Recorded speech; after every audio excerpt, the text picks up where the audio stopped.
देखिए भाई, ये पूरी गाड़ी खुल चुकी है। मैंने इसका सारा पार्ट्स निकाल दिया है। ये 5 फ्रेम बची हुई है, ये भी निकालना है। ये अभी ऐसे रोक के रखी है।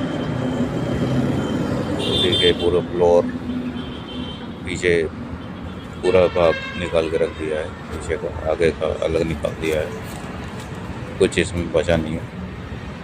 ये सब रिपेयरिंग करना है।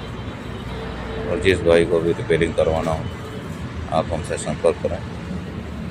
बोलेरो है, पिकअप 1 सीटर। इसकी कंडीशन देखिए, और तैयार होने के बाद आप इसकी कंडीशन देखना।